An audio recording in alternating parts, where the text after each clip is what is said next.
Olá pessoal, no Amigovski, que é o podcast do Edmilson Migovski dessa semana aqui na TV Correio da Manhã, eu trouxe Danilo Martins Maia. Ele é médico, cardiologista e também faz medicina paliativa. E o assunto está muito interessante, você não perde para esperar. Fique aqui, fique bem, fique com a gente.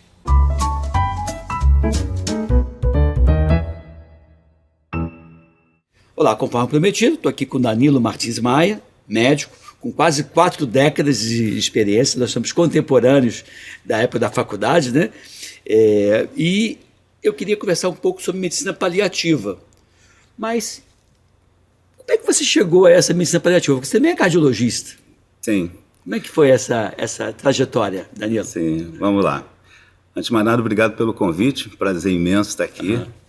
E eu tenho uma trajetória que eu diria um tanto curiosa. Sim. Pra você ter uma ideia, quando eu me formei, eu tive muita dificuldade para decidir que caminho seguir na medicina.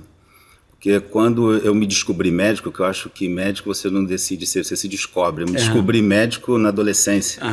E o que vem depois é tempo para você se formar e se capacitar. Então, quando você tem uma ideia, quando eu me formei, durante 2 anos, eu dava plantão em CTI e em maternidade. Olha só. Uma certa dificuldade para me decidir. Dava luz aqui e às vezes acompanhava os pacientes mais críticos no outro serviço. Exatamente. Aí eu me decidi pela cardiologia, que tinha muito a ver com a terapia intensiva, e iniciei a minha trajetória dentro de CTI. Foram 16 anos, praticamente exclusivos dentro da terapia intensiva. Mas muitas situações dentro do CTI me geravam inquietude. Eram os limites. É onde você, dentro do CTI, com todo aquele arsenal, com tudo aquilo que você pode oferecer para tratar, para salvar, né? A gente tem sempre aquela coisa do médico de salvar vidas. A gente se depara com situações em que você tem um limite e você não tem mais o que fazer. Então eu fui muito em busca desse, olha, não é possível, tem algo mais a fazer. Entendi. Então isso me levou à medicina interna. Eu fiz um aperfeiçoamento em medicina interna, comecei a trabalhar fora da terapia intensiva, mas sempre dentro de hospitais. Começo a ter contato com pacientes oncológicos em situações de terminalidade da vida. E e essa busca, eu fui tendo muita afinidade e muita... Eu sempre tive muito esse olhar empático, compassivo, de estar próximo à pessoa, muito além da doença. Então eu fui fazer uma especialização em 2015 em medicina paliativa em São Paulo, no Instituto Paliar. Fui buscando um pouco mais de ferramentas, subsídios para poder atuar com esses pacientes nessas situações. Já tinha aptidão para isso, mas queria se capacitar. E ali foi uma descoberta. Eu digo que foi um renascimento e um resgate de muita coisa como médico, muita coisa que eu não percebia ou que tinha deixado para trás. Por definição, Danilo, o que seria a medicina paliativa, então? Bom, e quem é esse paciente da medicina paliativa? Bom, a medicina paliativa, primeiro, é uma coisa que é a formação do médico, tá? Mas o médico ele precisa estar inserido no contexto dos cuidados paliativos. O cuidado paliativo, que é depende de uma interação interdisciplinar, enfermeiros, psicólogos, médico, assistente social, onde a gente tem uma abordagem muito ampla sobre todas as dimensões do ser humano. Lembrando que todo ser humano ele é um indivíduo biopsicossocial espiritual. E quando ele adoece, uma doença física, e está lá no hospital, a gente só foca e só dá atenção à doença e se esquece do ser, esquece da pessoa que está ali e se esquece mais ainda da família que está no entorno. E tinha uma crítica na época da faculdade que assim, o leito 4 o leito 4 ou aquele fígado cirrótico. Não é um fígado cirrótico, né? É um paciente com o fígado com cirrose, com todo esse contexto, né, de existência que ele tem. Mas assim, houve uma mudança, e essa mudança, esse olhar para o paciente como cidadão, não é algo muito antigo. é da nossa geração para cá. É da nossa geração para cá. Eu lembro uma vez, estava um colega meu que ia fazer uma cirurgia ele ia se submeter, estudante de medicina, estava com problema de tireoide, aí veio aquele professor da UFRJ, assim, tem uma tireoide. Aí eu falei, professor, tireoide não tem eu aqui. Aí ele deu aquela... E o professor, obviamente, aquele cirurgião, né? Sim. Que batia com o afastador da mão das pessoas, né? Ele ficou chateado, mas o aluno deu uma lição para ele, né? Espero que ele tenha aprendido. Mas é algo novo essa questão de olhar o paciente como um todo, né, Danilo? Eu diria que não é novo, né? É um novo resgate. Sim, porque isso se perdeu. A hipocrática era diferente. Isso, o desenvolvimento biotecnológico foi afastando. É verdade, né? verdade. Foi afastando, trazendo esse olhar para a doença e afastando do humano, né? Da pessoa. É verdade, você tem razão. Então é um resgate. Novo. A novidade é o resgate. É verdade, você tem razão. É que os maiores desafios, Danilo, dessa tua prática médica, da medicina paliativa, quais são os maiores desafios? Comunicação. Comunicação, assim, se eu pudesse resumir, tudo é comunicação. Porque, falando do médico, o médico ele não é treinado para comunicar, ele é treinado para informar. Então ele chega, ele explica tudo, quando explica. Hoje em dia a gente, enfim, há controvérsia com relação a isso, mas ele explica tudo e acha, e supõe que o paciente entendeu. Claro. E mesmo que o paciente tenha entendido, ele se esquece que esse paciente tem acesso a Google, tem acesso a vizinhos, tem acesso a parentes e que ele vai trazer novos questionamentos no dia seguinte. E ele não tem muita paciência e não vai rechecar. Então essa questão da comunicação, principalmente falando agora no terreno do cuidado paliativo, que é a comunicação de má notícia, esse é o principal desafio e o maior de todos, e que tem levado a muitas terapêuticas desproporcionais, inadequadas, gerando muito sofrimento, porque o médico ele não tem essa capacitação, ele fica inseguro, ele não consegue expor claramente um prognóstico ou a falta de um prognóstico, e isso tem levado a muitas distorções e sofrimento, né? Teve uma vez, era diretor do História de Pediatria da UFRJ, e teve um problema, aquela escolha de Sofia para ver quem ia para o CTI, porque... E aí tinha uma criança que tinha uma doença crônica, irreversível, neurológica, que não tinha uma qualidade de vida, e essa seria uma criança classificada como fora de possibilidades terapêuticas. E que a chance dela morrer era enorme e uma qualidade de vida muito ruim. Esse era o resumo duro e cru do fato. Quando abriu uma vaga na terapia intensiva, a mãe dessa criança não entendia por que o filho dela, que tinha a maior chance de morrer, não ia para o CTI, enquanto a outra, que tinha a menor chance de morrer, iria no lugar dela. E ela começou a achar que era alguma manobra política ou de interesse. Não. Na verdade, uma criança era viável, entraria no CTI e sairia bem saudável, e aquela criança, a filha dela, iria entrar no CTI e ia ficar no CTI por 1 mês, 2 meses, 3 meses, e não iria sair do CTI. Não era aquela criança que teria. Mas não havia essa equipe de cuidados paliativos nessa época que eu estou falando. E aí foi um desconforto na forma de comunicar. Porque a mãe tinha razão quando ela dizia: se meu filho tem maior chance de morrer, por que não é o meu filho que vai para o CTI, e sim um outro filho? E aí é difícil essa comunicação, né, Danilo? Muito difícil. É um desafio danado. Muito difícil. Isso, inclusive, se você me permite, quando a gente olha a definição de cuidados paliativos, a última definição pela OMS, a Organização Mundial de Saúde, de 2017, a última atualização, é que é uma abordagem que tem por finalidade melhorar a qualidade de vida de pessoas, adultos e crianças, em situações de doenças potencialmente letais, doenças com risco de levar à morte. Então, ou seja, não se fala mais, porque lá no início o cuidado paliativo estava muito vinculado à finitude. A pessoa, entre aspas, fora de possibilidade terapêutica, né? Não existe essa pessoa, sempre tem possibilidade de alguma terapêutica, mesmo que não seja para salvar a vida, para aliviar, mas... Então, existe isso está na mente das pessoas, isso em termos até de conhecimento, né, por falta, entre aspas, de conhecimento, todo mundo acha que quando você chama um paliativista é porque você ou desistiu, ou não tem mais jeito, ou está morrendo, Isso é muito uma importante. doença incurável, É, um quadro irreversível. É. Mas mesmo, hoje em dia, mesmo situações reversíveis, Aham. mas graves, um quadro de septicemia, de uma paciente jovem com chance, com risco de morrer, mas com chance de reverter, Aham. existe nesse entorno muito sofrimento e o cuidado paliativo tem seu lugar aí, tem seu papel importante, seja adulto, criança, idoso, não importa. Naquele quadro irreversível, tipo assim, um paciente que está em morte cerebral, um paciente que não tem como sair, a religião, ela ajuda mais ou atrapalha em determinadas situações? Porque às vezes, veja bem, eu sou um cara religioso, tá? Sim. Não sou ateu não, assim. Às vezes a pessoa diz, não, mas Deus vai prover, Deus vai fazer, Deus é milagroso.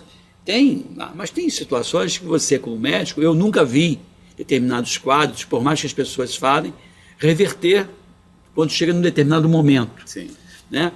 E aí você vai propor a pessoa que não vai fazer determinadas coisas, isso não pode gerar um desconforto para essa família? Tipo, mas eu tenho fé em Deus que vai reverter, e você sabe como médico que não tem condições. Sim, são grandes desafios aí, que a gente está falando já de questões morais, né? São deliberações com base em princípios e valores das famílias. Então, respondendo se mais atrapalha ou ajuda, tem de tudo. Às vezes ajuda, muitas vezes atrapalha. Mais conformadas, Deus quis assim.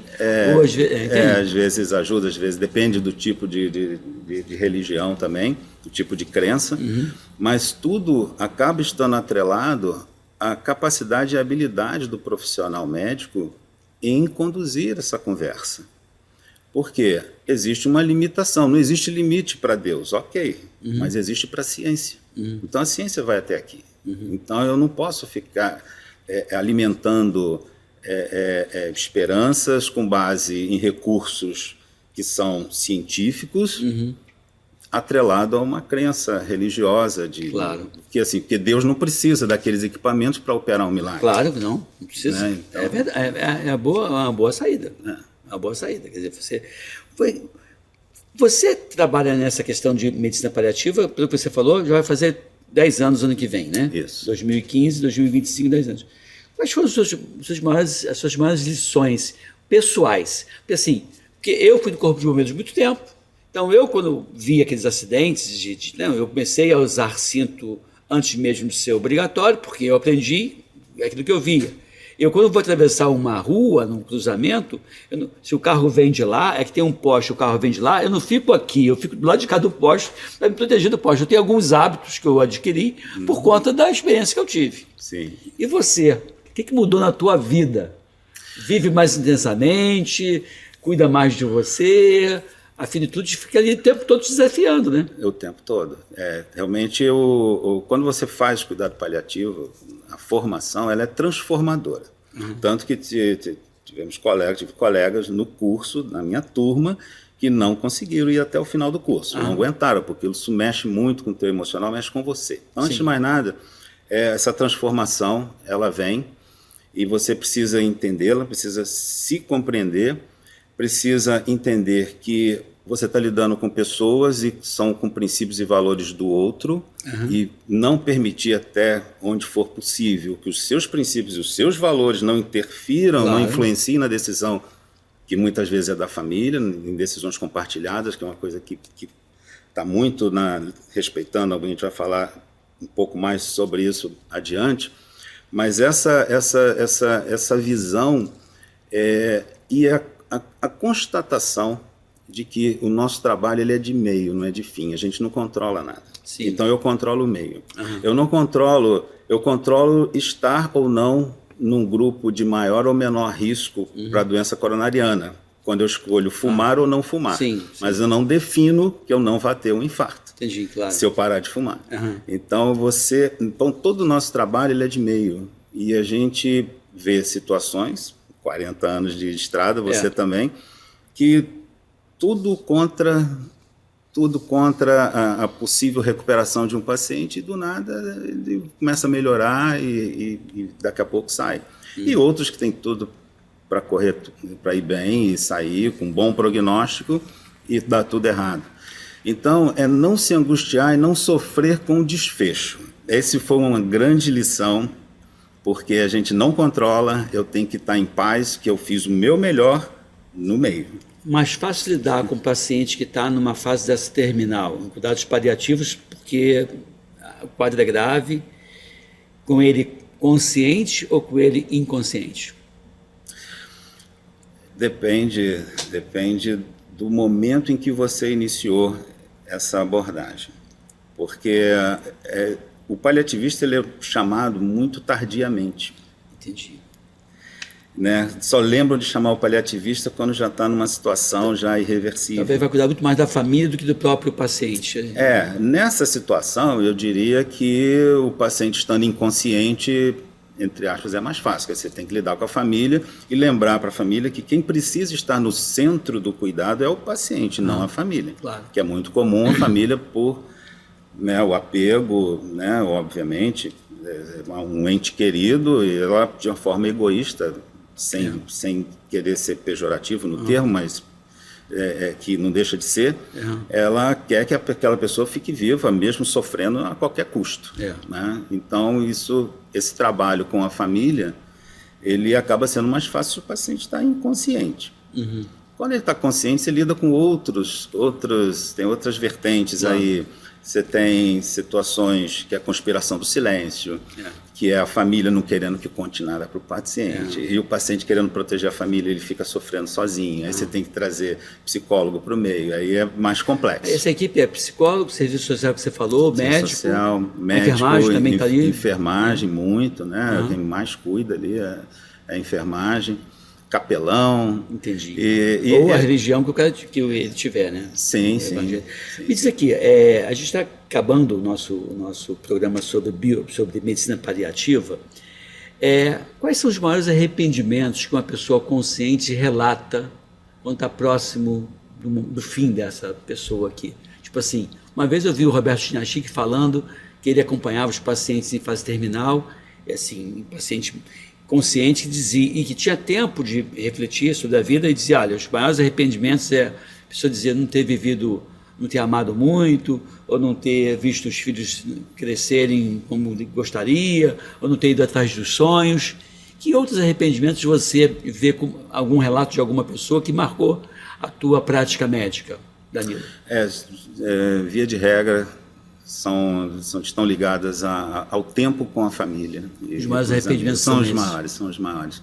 Pessoas que se dedicaram muito ao trabalho e sempre muito ausente, e construíram patrimônio. Geralmente são os que construíram patrimônio, né? E com muito trabalho ao longo de muitos anos, e vai deixar o patrimônio, mas ele não vai mais estar ali. Esses arrependimentos que você acompanhou, que você concorda com o que o Roberto Chinachique fala, eles pautam a tua vida pessoal em algum momento, ou não? Ou você é um médico paliativista e uma outra pessoa totalmente diferente? Não, sempre. Isso mudou a tua vida? Na verdade, eu já trago isso comigo. De viver... já sempre trouxe isso comigo. Claro que há momentos da vida que isso desequilibra bastante, claro. Mas eu sempre busquei muito isso, de estar próximo à família, né? Então, é claro que isso amadurece e se fortalece quando você começa a fazer cuidado paliativo, né, no meio dessa transformação, e me ajudou particularmente na despedida dos meus pais, né? Entendi. Quando meus pais vieram a falecer, não tem muito tempo, eu passei uma mensagem, inclusive, para professores do meu curso, agradecendo o que eles me trouxeram, que me ajudou muito naquele momento difícil a conduzir e lidar com esses momentos difíceis. Né? Mais alguma coisa relacionada com a questão dos cuidados paliativos que você gostaria de comentar antes de acabar esse nosso bate-papo? Acho que o mais importante que eu gostaria de frisar e chamar bastante atenção para esse fato de que cuidado paliativo é para melhorar a qualidade de vida. Muitas vezes a gente ouve médicos dizerem, eu ofereci cuidado paliativo para o paciente e tal, a família não aceitou. Eu falei assim, como assim? A família quer que o paciente sofra mais? Porque o cuidado paliativo é para reduzir o sofrimento, é para ajudar. E outra coisa, já está provado, todos os estudos voltados para isso demonstram que cuidado paliativo adequado, ele não só melhora a qualidade de vida, como também a longevidade. Os pacientes vivem mais quando eles têm um cuidado paliativo iniciado precocemente, já diante de um diagnóstico, no início de um diagnóstico de uma doença grave. Ou seja, não encare o cuidado paliativo, o cuidado paliativo como a antessala da próxima fase dessa vida. Não, de forma alguma, forma alguma. E o paliativista, e o cuidado paliativo, outra coisa muito importante, ele não substitui qualquer terapêutica que venha sendo feita. Claro. Não existe uma linha que fala assim, não, até aqui eu estou fazendo tudo para curar, daqui para cá é o cuidado paliativo. Não tem isso, bobagem. Não, isso. bobagem. Em algum momento já foi assim? Nunca foi assim, mas passava essa ideia. Quer dizer, foi assim por uma questão. Lá quando começou, Cicely Saunders, no final dos anos 1950, foi quem começou o cuidado paliativo. Eu sempre fui muito voltado para o doente oncológico. Então, aquele oncologista, o médico, olha, agora acabou. Aí eu entrego para o paliativista. Então, é o que tinha. Entendi. Agora pode ir para o paliativista. Então, isso ficou muito no consciente aí das pessoas. Como faz para te encontrar, Danilo? Quais as tuas redes sociais? Redes sociais? Porque o Cazuza vai botar aqui embaixo para a gente. O teu contato, teu Instagram, você tem o contato profissional, como é que é? Não, pode ser através bom, pode ser, não tenho, rede social até tem, não, né? assim, Mas não, rede social profissional, você tem? Não trabalho com rede social? Eu não trabalho, não. Então tá bom, sem problema. Eu tô me cobrando isso, me cobrando isso, sem problema. Então tá, gente. Mas tem e-mail, pode ser um e-mail? Pode ser o e-mail, claro. Então danilo.maia 1960 @ gmail.com. E tem um outro também, que é dan.maia @dea.med.br. Tá, que aí o Cazuza vai botar aqui embaixo. Gente, não deixe de compartilhar esse vídeo, né? Porque foi um papo bem legal. Medicina paliativa é algo que não é algo novo, mas é uma prática ainda nova em alguns hospitais. Eu não sei como é que está isso no serviço público, se tem isso bem, ou se está só no serviço privado. Eu sei que tem, mas o público ainda está engateando. O público, acho que você tem o INCA, né? Sim. O INCA 4, que é quer dizer, é uma estrutura basicamente voltada para o cuidado paliativo. Inclusive foi onde tudo começou, né, no Brasil, inclusive. Mas, de um modo geral, é muito, muito primário, muito rudimentar, muito pouco. E no serviço privado também. São pouquíssimos os serviços ainda assim que estão estruturados. Você tem que fazer curso, hein, Danilo? Você tem que ensinar as pessoas. Tem sim. Mas você vê, de quando eu fiz, há quase 10 anos atrás, para cá, já mudou muita coisa. Nós estamos aqui com Danilo Martins Maia, que é médico, que faz medicina de cuidados paliativos, medicina paliativa, cardiologista, com quase 4 décadas aí de prática médica, e também trabalha com a parte da judicialização da medicina. Você também está nessa área. Me conta um pouco sobre isso. Trabalho em termos. Na verdade, minimizar. Eu estou nesse meio, porque a judicialização ela vem aumentando muito, né? Muito, absurdamente, né? E antes de falar da judicialização, acho importante chamar a atenção para um dado, para um fato importante, que desde a década de 1970, quando começa nos Estados Unidos a chamada medicina defensiva, e nós importamos isso, a gente vê hoje uma conduta por parte da classe médica, de um modo geral, muito preocupados com isso. Então, isso traz exageros em termos de exame, de procedimentos, prolongamento de internação. O paciente que poderia ficar internado 2, 3 dias fica uma semana e vai por aí. Ruim para todo mundo. Ruim para todo mundo. E a questão da judicialização é muito ampla, é muito complexo. Para a gente tentar resumir o máximo aqui, eu diria que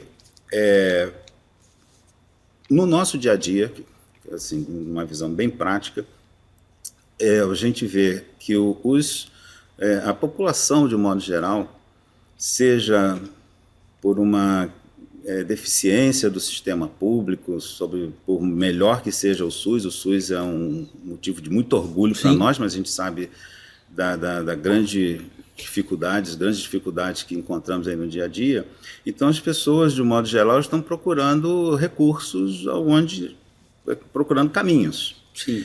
E elas estão encontrando caminhos na judicialização de uma forma, que eu diria assim, no mínimo moralmente questionável. Por exemplo, são casos de pacientes que precisam de um cuidado em casa, cuidado básico. É uma pessoa idosa que tem muitas limitações e ela quer um home care. Sim. Ela quer que a operadora de plano de saúde pague enfermagem 24 horas e tudo mais, quando é uma coisa que isso é obrigação, isso é um dever da família. E ela quer terceirizar isso para um plano de saúde e ela acha que paga por isso. Não paga. Quando a gente falando do sistema de saúde privada, que é a saúde suplementar, ela é um sistema mutualista. Então, quando eu estou fazendo algo que gera um custo que não está previsto em contrato, alguém vai pagar isso. Alguém vai pagar isso. Então, eticamente, é questionável.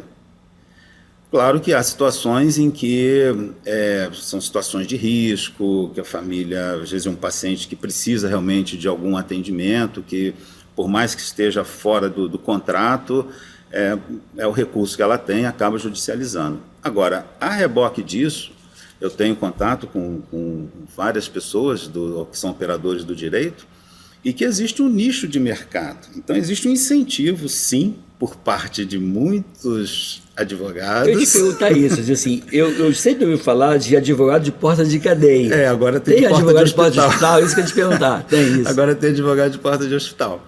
E a gente vê que, assim, as famílias, muitos, né, estou generalizando, assim, sem generalizar, estão muito empoderados, eles já chegam falando, não, que eu vou trazer meu advogado, que eu vou falar com meu advogado, e isso vem num crescendo. Isso está, sim, afetando uma questão muito séria hoje, que se discute muito, que é a viabilidade econômica do sistema de saúde público e privado. Entendi. Porque isso tem impacto no custo. Claro.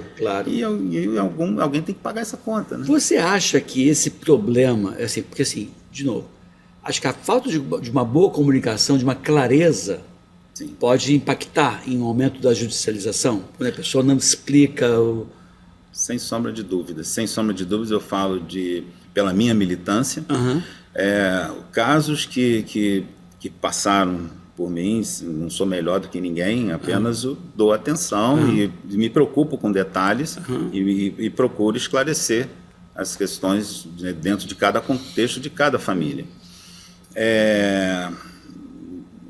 As judicializações que acontecem comigo, na minha equipe, são raríssimas, muito raras. Porque você comunica bem, você esclarece, você esclarece, exatamente. E a gente mostra aquele caminho da judicialização, muitas vezes vai ser muito pior do que ela imagina. Ela acha que vai ser bom e não vai ser. Porque quando a pessoa judicializa, ela judicializa porque ela acha que tem os direitos, a princípio. Eu estou querendo confiar na boa-fé dessa pessoa. Sim. E a partir do momento que ela vê que ela não tem esse direito, ela acaba, de repente, inibindo, porque o advogado, o mau advogado, não um bom advogado, o advogado picareta, como tem picareta em qualquer área, na medicina, no direito, ele vai dizer que está certo, vai incentivar porque ele quer pegar a causa. Sim, mas a questão principal não é nem o direito. Mesmo ela sabendo que, tendo ou não tendo direito, quando você esclarece e mostra um caminho, e isso daí a gente já vai entrar no campo da bioética, traz muito essas ferramentas, né, para você sentar com a família mesmo. A mente humana ela é muito voltada para o dilema, né? É 8 ou 80. É verdade. Né? É assim ou assado. E quando você mostra, mas será que só tem essas duas opções? Vamos sentar, vamos conversar. Como é que é a situação? Como é que é isso? Como é que é aquilo? Como é que é a vida? Como é que são os vizinhos? Como é que é a família de um modo geral? Aí você mostra saídas. E quando você mostra saídas, muitas vezes a família desiste da judicialização, mesmo sendo algo que ela tenha direito. E aí é interessante que você tem uma experiência absurda, né? Você viveu os seus pais com problema, você acompanhou, então você tem essa vivência familiar, pessoal, e tem a tua vivência de 10 anos nessa brincadeira, né? Aprendendo, e acaba que você vê saídas onde as pessoas não costumam ver, por isso que é bom, conversa contigo, né? Sim, e eu trabalho assim, meu trabalho ele é muito voltado, eu presto serviço a operadoras de plano de saúde, que mantém equipes, essas equipes são coordenadas por mim, dentro de determinadas unidades hospitalares. Tá? Posso citar aqui, por exemplo, o Hospital Quali Ipanema, entre outros. Lá do Tá? Dr. Orlando Maia. Isso. Você parece assim, Maia do Orlando, não? Não, somos não. A gente brinca dizendo que somos primos, né? Sim, mas sim. não somos não. Então, dentro desse contexto, você tem uma equipe que ela é mantida, contratada por uma operadora de plano de saúde e está atuando dentro de um hospital buscando o que é melhor para o paciente. Aí fala assim, existe um conflito de interesse? Pois é. Existe um conflito de interesse comercial, Uhum. porque para o hospital, quanto mais ele gastar, melhor, mas ele ganha dinheiro e isso é ruim para a operadora. Mas o meu trabalho, seja contratado pelo hospital, como também acontece, seja contratado pela operadora, o meu viés é o paciente. Sempre, sempre. E quando você foca no que é melhor para o paciente, você harmoniza, você equilibra o sistema. Não importa se é caro ou se é barato. Você tem uma terapêutica às vezes caríssimas, a gente está indicado, a operadora imediatamente, porque sabe que com quem está lidando, imediatamente autoriza, a gente agiliza todos esses processos. E o hospital, por sua vez, também, ele sabe que está sendo feita a medicina adequada, então tudo se ajusta, tudo se adequa e em benefício de todos. Então, esse é um trabalho, particularmente, me orgulho muito. Não é fácil, porque você fica nesse meio, mas é simplesmente trazer o olhar para o que é o nosso motivo, né? O motivo da nossa existência, da nossa missão, que é cuidar do paciente. Tem empatia, é mais fácil. E aí a família, quando ela entende isso, porque você recebe familiares que já vêm muitas vezes atravessada com plano de saúde, já vem armada com relação ao hospital, ao sistema, né? E as pessoas, de um modo geral, saúde mental depois da pandemia, ficou muito complicado. Então, você encontra pessoas que já vêm muito agressivas. E a gente equilibrar isso, ouvir uma escuta, né, muito compassiva, atenta, você consegue atenuar muito sofrimento e a judicialização praticamente desaparece. Claro que tem, como você falou, picareta. Picareta que quer judicializar, ele vai conseguir. Quais são as principais especialidades mais próximas da judicialização? Quais são as principais especialidades? Tem isso? Especialidades? Tem. São as especialidades que lidam com materiais de próteses, órteses, essas aí são... Porque aí entra na questão, eu não lido com isso diretamente não, mas está sempre próximo, né? Eu convivo com isso. São próteses importadas, que às vezes a operadora não cobre, etc. Aí tem muita briga nesse meio aí, que é um meio... E sem falar nas distorções dos preços, dos custos que são praticados no Brasil, que são realmente assustadores, né? Você vê, às vezes, um procedimento aí tem 400 mil, 500 mil reais de material, um procedimento. Então, você fala assim, não, como é isso? Então, onde é que está a BMW que dá esse paciente? Os chips, todos os volantes? Exatamente. Então, mas esse é um mundo que eu nunca mergulhei nele, nem quero, mas existem muitos vieses aí, muitas questões econômicas nesse meio, e toda especialidade que lida com procedimentos assim, que envolve material, tem muita judicialização, bastante. E aí, por isso que é importante comunicar bem comunicado para evitar essas distorções. E complicações de procedimentos, de intervenções, também é da tua área de ação, ou você atua hoje naquela situação de tentar ver o melhor para o paciente, para evitar custos absurdos, manutenção de um paciente no hospital sem necessidade? O foco principal esse é o que é melhor para o paciente, e a gente chama muito de racionalizar o custo. Porque o médico ele se esqueceu, ou nunca foi lembrado, de que ele é responsável pelo sistema, ele é um operador desse sistema. Então, se ele prescreve algo que é desnecessário, se ele indica alguma coisa que não é necessário, ele está gerando um custo e é um desperdício Sim. de recurso, Sim. mas são pouco, assim, está melhorando a conscientização com relação a isso, mas ainda está muito primário, a gente ainda tem que avançar. Eu vejo muito isso naquele pedido de exames, né? A pessoa está pedindo um monte de exames, não tem que pede. Protocolos. Aí quando vem o resultado, nem sabe o que significa. Teve um tempo atrás, já mais de 10 anos, 15 anos atrás, teve um laboratório, um grande laboratório aqui do Rio de Janeiro, que ele divulgou uma nota de que 40% dos exames que ele realizava, ninguém ia pegar o resultado. Hoje o resultado vai por e-mail, vai por internet e tal, então todo mundo recebe, né? Mas antes tinha que ir lá pegar o resultado em papel. 40% não ia pegar o resultado. 40% dos exames feitos num grande laboratório do Rio de Janeiro. Absurdo, né? É muita coisa. Então é muito desperdício. Agora, voltando à questão que você levantou, com relação a complicações, né, e aí a gente vai entrar nas questões de negligência, de erro médico e tal. Isso também tem aumentado bastante. Eu não lido diretamente, mas tenho, né, muitos colegas que têm problemas com relação a isso. Mas, de novo, quem é que judicializa? São aqueles que são atendidos por médicos que não deu a devida atenção, só se preocupou com o procedimento e tal. O médico tem essas atitudes, às vezes, distantes do paciente e não se defende, ou não coloca todas as informações no prontuário. É o prontuário que vai processar, o que vai inocentar. Prontuário. E ele não bota. Tem muitos cirurgiões que falam assim, ele esqueceu, não sabe como usa mais uma caneta, só usa o bisturi. E aí, assim, eu sempre recomendo um livro que é A Arte Perdida de Curar, professor Leonardo Low. Esse livro ele trata muito desse tema, né? Tem um capítulo específico sobre judicialização e é muito interessante, vale muito essa leitura, eu acho que todo médico deveria ler.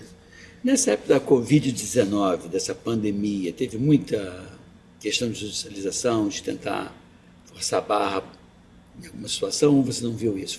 Não vi não. Durante a pandemia foi um período meio que de trégua até, né? Aconteceu, tem bastante, né? Mas nada assim em escala, realmente não teve não. Hoje o seu principal desafio atuando nessa área, qual seria, Danilo? O principal desafio é exatamente, de novo, a comunicação.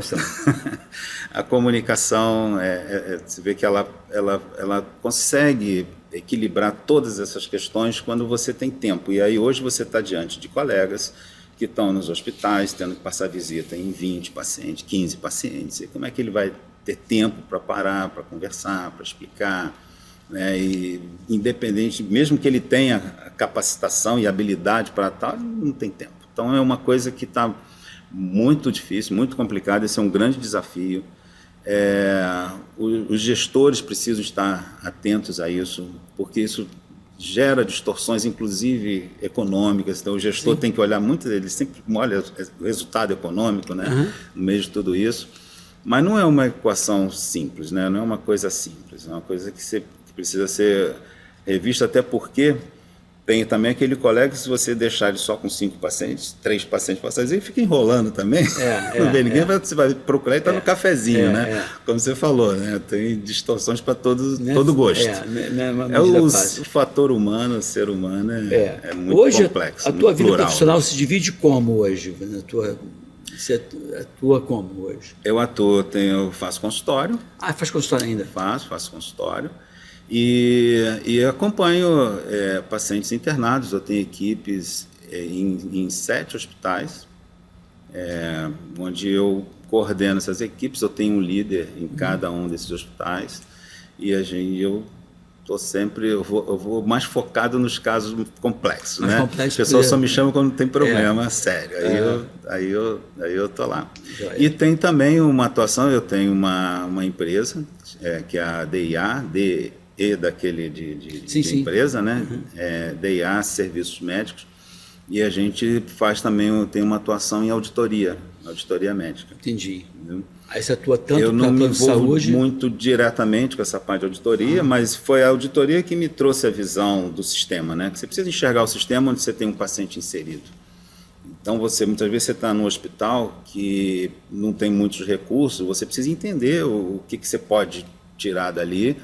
E quando não é possível, você ter por trás uma operadora que você fala com ele, olha, que eu não consigo tratar esse paciente. Essa operadora rapidamente realoca esse paciente para outra estrutura. Então, sim, você está dentro desse sistema, entender o sistema, estar alinhado com ele, é o que eu melhor e mais gosto de fazer. Entendeu? Legal. Então, fechando esse bloco, né, eu queria que você fizesse as considerações finais sobre a judicialização da medicina que você está encarando hoje, o que mudou nos últimos anos? Primeiro que houve um aumento muito grande e é uma coisa que continua crescendo, continua aumentando o número de judicialização na saúde pública e privada, né? Não é só... E existem muitas discussões, né, em torno disso. No curso que eu fiz, um curso de bioética e biodireito, você vê que é um tema que é muito debatido no mundo do direito. A capacitação dos juristas, né, dos advogados, dos juízes, para entender porque na dúvida ele vai dar aquela liminar. Então, sim, facilitou, banalizou, vamos dizer assim, está muito fácil, porque ele vai lá, o juiz ele está com uma situação que ele tem que decidir, e ele não entende, ele decide favorável e ponto. Sim. Né? Então, essa reestruturação ela se faz necessária e urgente, porque isso está caminhando para algo insustentável, se já não é. Entendi. Então, agora, cada um de nós tem o seu papel. Eu não posso ficar esperando que o sistema do país mude para eu fazer a minha parte. É isso. Então, é isso. Estar mais atento e trazer... O meu pai sempre falava muito isso, né? O que falta no mundo é filosofia. As pessoas têm que parar, têm que refletir, elas têm que pensar no outro, não pensar só em si. E pensar não dói, né? Pensar não dói. É isso. Obrigado, Danilo Martins, por estar aqui com a gente. Dê o seu like aí, por favor. Se inscreva no canal do YouTube de Edmilson Migovski. Se inscreva no canal aqui do Correio da Manhã também. E vamos divulgar, né? São informações como essa que ajudam a minimizar dor, sofrimento. Ajuda a minimizar dor, sofrimento, sequelas, internações e mortes. Eu estou aqui hoje com o Dr. Danilo Martins Maia, que é cardiologista, ficou muito tempo em medicina e terapia intensiva também faz a parte da medicina paliativa, né? E também está com o pé na bioética, porque não tem como, né, não trabalhar com a judicialização, não trabalhar com a medicina paliativa e não estar com o pé dentro da bioética e do biodireito, né? Exatamente. Então, por definição, o que seria bioética ou biodireito, meu caro Danilo? Bom, a bioética é a ética da vida, né? Por definição. A bioética, ela teve o seu lugar, ela nasce a partir de situações que ocorreram na história do nosso planeta. O mais impactante foi o Holocausto. Sim. Houveram outras situações também que aconteceram, como, por exemplo, o estudo que foi feito nos Estados Unidos, né, com humanos, com relação à sífilis, né, a gente sabe. Verdade, então, eu acompanhei esse estudo. Não acompanhei, eu li sobre isso. Isso, então houve... Foi num país da América Latina, não foi? Ou foi num país africano? Não. Foi no estado? Foi nos Estados Unidos. Foi nos Estados Unidos. Coisa. Enfim. Então, passou-se a ter uma visão de que o avanço biotecnológico ele estava trazendo situações benéficas, obviamente. A tecnologia ela é muito bem-vinda, a ciência ela é muito bem-vinda, mas também estava causando muitos danos e até onde vai com relação à pesquisa, a utilização, ou seja, a ciência estar a serviço de fato da humanidade e não começar a se servir dela por interesses econômicos e outras coisas. Então a bioética ela surge muito nesse meio aí. Nós não conversamos nada sobre isso, eu botei assim, a ciência a serviço do ser humano ou o ser humano a serviço da ciência? Né? Porque a gente atravessou uma situação agora, na questão da Covid-19, que vou até te dar um exemplo e você assim, eu tenho uma vida acadêmica, eu sou professor da UFRJ, onde fiz minha residência, mestrado, doutorado, sou um pesquisador.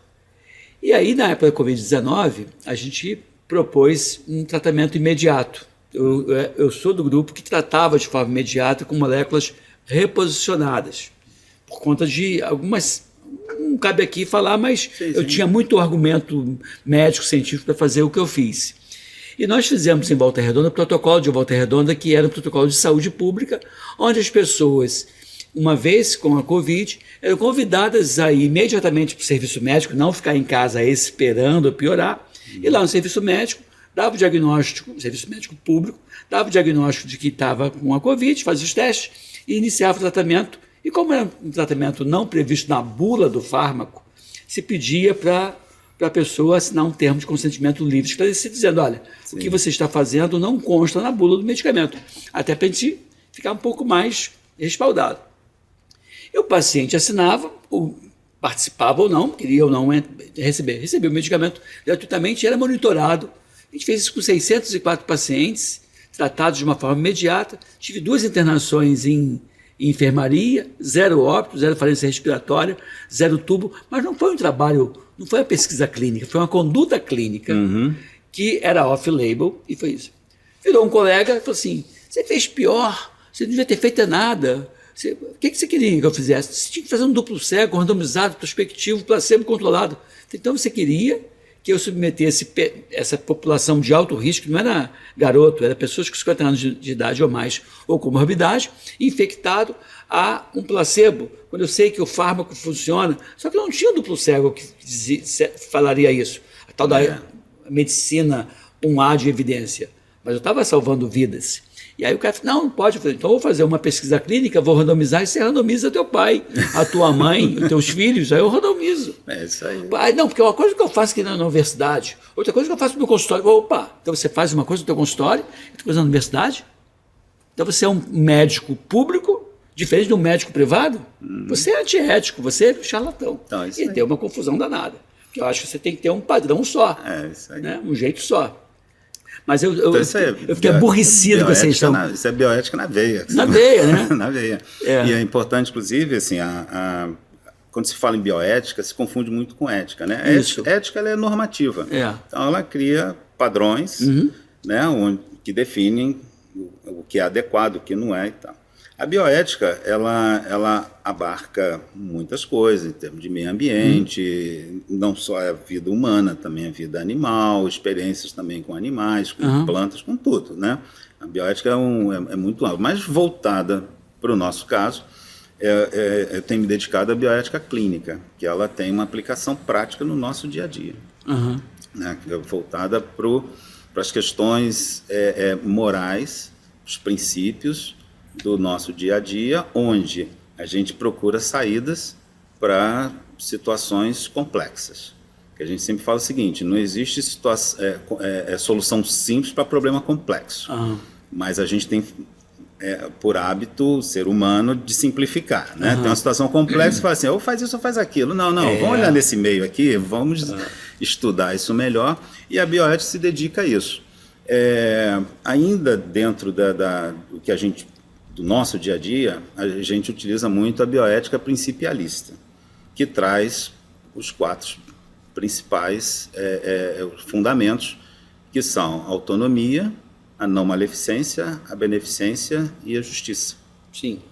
Então, são balizadores que, no dia a dia, até mesmo de forma didática, ajuda no entendimento de várias questões. Então, diante de uma situação X, a gente precisa definir o quadro clínico. Então, primeiro... Você falou em autonomia, não fazer mal, fazer bem, e o quarto seria? Justiça. A justiça, tá. A justiça.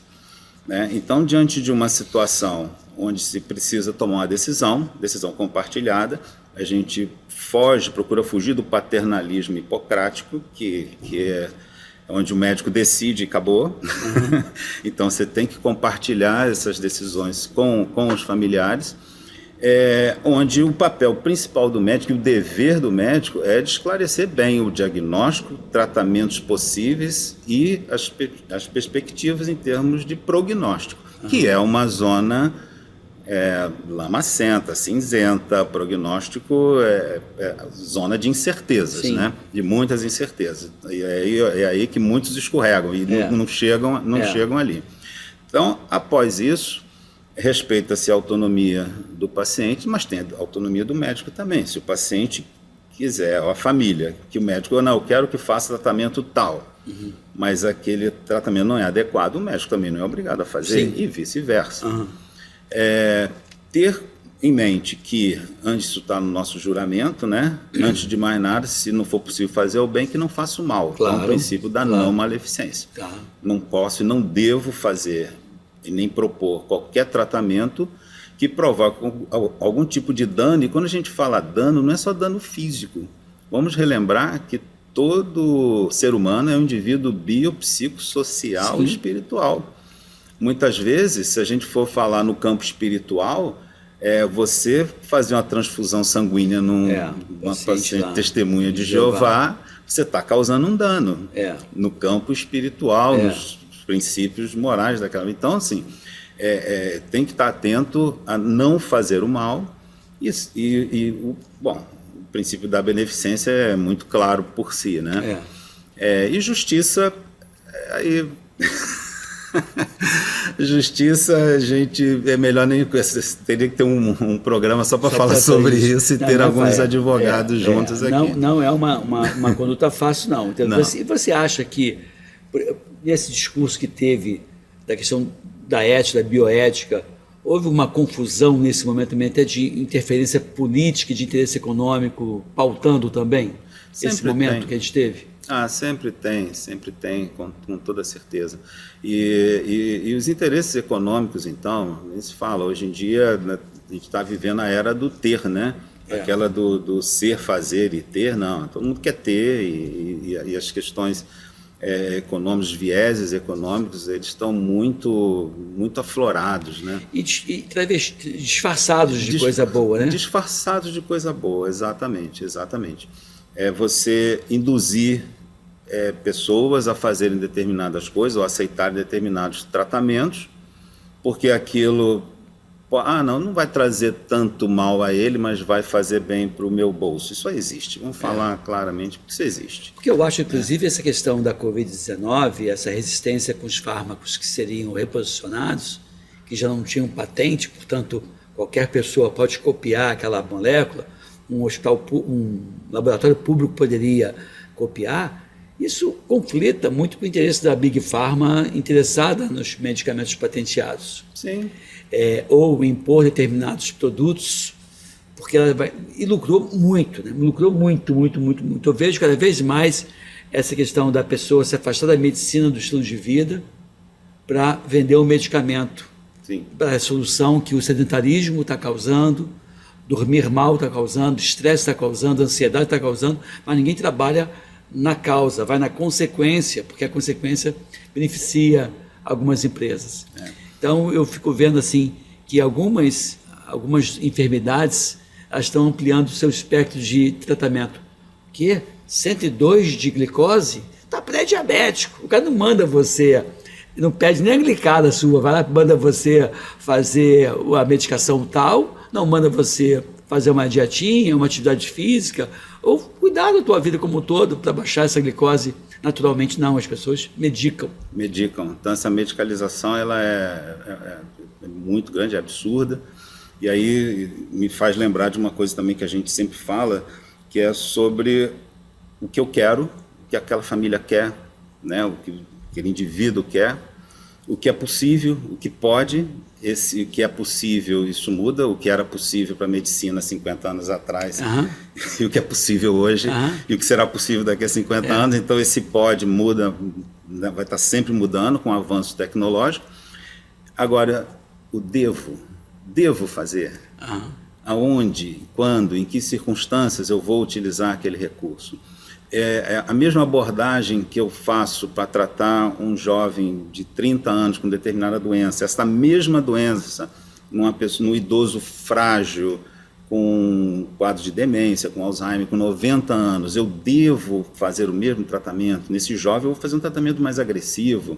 Eu devo fazer naquele idoso? Poder eu posso, mas devo. Então essa reflexão, sempre trazendo a bioética principialista, que nos ajuda muito, a questão da autonomia, não maleficência, beneficência, a justiça fica por uma outra questão. E aí, quando a gente, falando das questões das patentes, me fez lembrar de quem inventou a penicilina, por exemplo. Você sabe quem foi que inventou. E aquilo foi em benefício da humanidade, abriu mão de patente, não tinha nada disso. Hoje em dia você não sabe, é uma indústria, quem é que descobriu, inventou o último antibiótico? Você não sabe, a gente não sabe quem é essa pessoa. Até porque cá entre nós, a indústria está muito preocupada em criar novos antibióticos, ela está preocupada em criar, essa leitura que eu faço, está de olho em enfermidades crônicas, tratáveis, não curáveis. Sim. Mas que vai manter aquele paciente vivo por muito tempo consumindo o produto deles. Ou medicamentos até que cura, mas são caríssimos. Por exemplo, uma criança com aquela atrofia músculo espinhal, a AME. AME. Tem um remédio mais caro do mundo. Já, assim, 5 a 6 milhões de reais. Cura, ok, mas olha quanto custou. Então, ou é doença rara ou doença crônica. As doenças que têm início, meio e fim, como uma infecção de garganta, uma infecção pulmonar, não se faz antibiótico novo há 40 anos. Não se faz. Acho que o último antibiótico ambulatorial foi a abaxicina com clavulanato, a azitromicina, e eu estou falando de 40 anos ou mais. E nesse ponto que você tocou, você vê, está falando agora de doenças raras, né? Uma coisa também que se fala muito na bioética, se fala muito sobre isso. Mas, assim, quem tem acesso, quais serão os países e quem são as pessoas daqueles países que terão acesso a determinados tratamentos? Então, quando a gente fala de justiça, que é dentro da bioética principialista, essa justiça, dependendo do CPF, vai variar. Uma pessoa vai ter acesso ou não. Cirurgia de próstata, hoje sabe-se que a robótica mudou a história, né? Mudou em termos de resultado. Quem tem acesso à cirurgia robótica? Então, não é para todos. A justiça pode ser igual para todos. O advogado que está te defendendo é que não, né? Ele vai fazer com que a diferença seja feita. Danilo, muito bom estar aqui com você. Foi ótimo esse bate-papo. Estamos encerrando já a nossa conversa. Eu acabei de entrevistar Danilo Martins Maia. Ele trabalha com a parte de bioética, com biodireito, né, dando suporte. Também é um cardiologista, tem clínica privada e também faz a parte de medicina paliativa. Foi muito bom estar aqui com vocês. Espero que vocês tenham gostado. Dê o seu like, propague esse vídeo, divulgue nas suas redes e se inscreva no canal Edmilson Migovski e também aqui no canal do Correio da Manhã, tá bom? Mas, consideração final, meu caro Danilo? Sim, agradecer aqui essa manhã muito agradável. Eu adoro falar sobre esse tema. Me chamou para conversar sobre... Vamos fazer outras vezes. Sobre cuidado paliativo, sobre o ser humano, né? Sobre pessoas. Pode sempre contar comigo. E o que eu gostaria realmente de deixar como mensagem é... uma coisa foi me levando a outra, né? E por último, a bioética. Quando eu conheci a bioética, foi no curso de cuidado paliativo, onde o professor Josimário Silva, que é um grande amigo, tornou-se um grande amigo, estamos juntos aí em várias frentes aí dentro da bioética clínica, né? Cursos e tudo mais. Vamos ter o nosso primeiro congresso agora de bioética clínica no Rio de Janeiro, Legal. Em maio. E eu me lembro da frase, que essa frase marcou, do professor Josimário. Que se você quer chegar ao outro, você tem que sair de você. Sair no sentido figurado, obviamente, de que você não deve deixar, na medida do possível, que os seus princípios influenciem o outro. Né? E esse olhar para o outro, despido dos seus valores, das suas questões morais, ela só é possível com exercício e esse exercício quem nos traz é a bioética, que nos faz... Com certeza. E a bioética, ela deveria... Ano passado eu participei de um congresso em Brasília, e um professor de Portugal falando sobre o ensino da bioética nas escolas portuguesas. Todas as escolas, em todos os anos, todas as escolas de saúde... Escola de saúde. Escola de saúde, né, médica, enfermagem, desde o primeiro ano e durante todo o curso eles estudam bioética. E eu só fui ter contato com bioética por intermédio um curso pós-graduação que você foi fazer. Então, a bioética, eu estou assim, eu tenho que estar dentro das universidades, estou querendo conversar com os jovens, eles têm que aprender a pensar, a refletir. Vamos falar sobre isso, eu tenho interesse em conversar com você sobre isso. Aí, como professor, eu posso ajudar em alguma coisa. Aí. Muito obrigado, Danilo, prazer enorme. Essa caneca é sua, para quando você for beber o café em casa, lembrar de mim. Obrigado aí pela tua presença. Obrigado. E vou ter você outras vezes aqui. Não sei se te dou caneca cada vez que você vier aqui, mas hoje a caneca é sua. Gente, um abraço, fique aqui, fique bem. E se inscreva aí e dê o seu like, tá bom? Beijo para vocês, até o próximo encontro. Tchau, tchau.